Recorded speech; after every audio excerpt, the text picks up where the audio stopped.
Okay, we're good.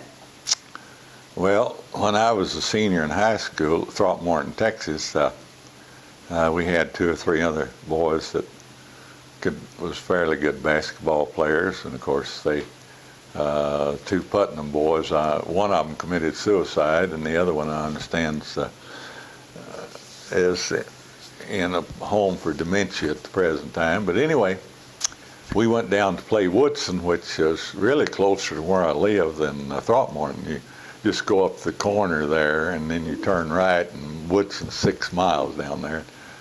We went down to play them, and the first string played the first quarter, and the second string played the second quarter. Third string started the second half and played the third quarter, and the second string started the fourth quarter, and with about 2 or 3 minutes left, he put the first string back in.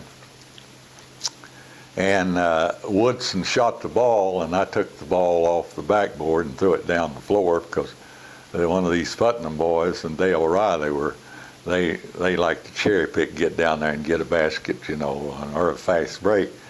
And I started down the floor, and Woodson had a red-headed kid that was playing center, and I ran into him at the free throw circle and finally fell on top of him at the center circle, and he jumped up and helped me up and asked me if I was hurt, and I said, no, you're the one that should be hurt.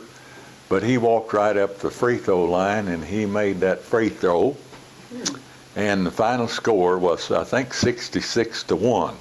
And I need to see if they still have that scorebook there at Throckmorton and substantiate that score, because that's as close as I know of any team getting skunked, was 66-1. Yeah, I guess. My goodness. Let's see. When you were playing basketball and you would travel to different schools, did they have a bus that you would take? No, we, if the games were close, like at Wichita, Kansas, or somewhere, they'd take us in cars. And then if we had to go a long ways out to Colorado or Chicago or New York, we rode the train, the Atchison, Topeka, and the Santa Fe. Oh, I see. And riding that train, that's a bummer. But that's the way.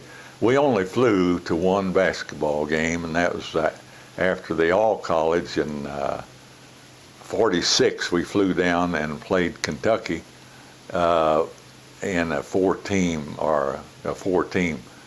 deal the night before the Sugar Bowl football game, and that's the only time we ever flew. And I don't remember that we flew home, but we had to fly down to get there from Oklahoma City to get there on time to play, and that's the only time I ever remember of us flying. So that was your college days. That was the college days, yeah. And, transportation has improved some. Yeah. Maybe a little more hazardous for the plane crashes and stuff.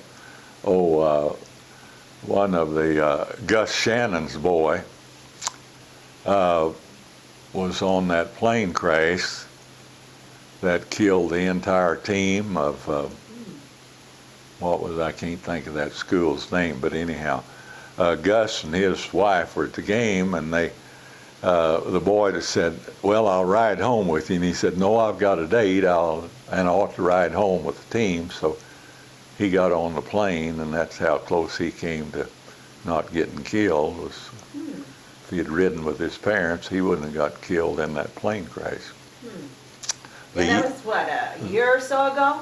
No, that's been 30 years or 40 years ago. When I was a freshman at Oklahoma State, the University of Arkansas had gone on a basketball trip, and one of their cars had a wreck, and it killed, I think, 3 of the coaches and 1 or 2 of their best players. So that was a bummer, Yeah.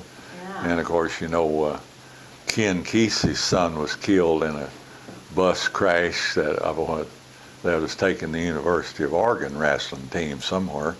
Slid on the ice and turned over. But I don't know what kind of settlement he got out of that, which is, I guess, neither here nor there.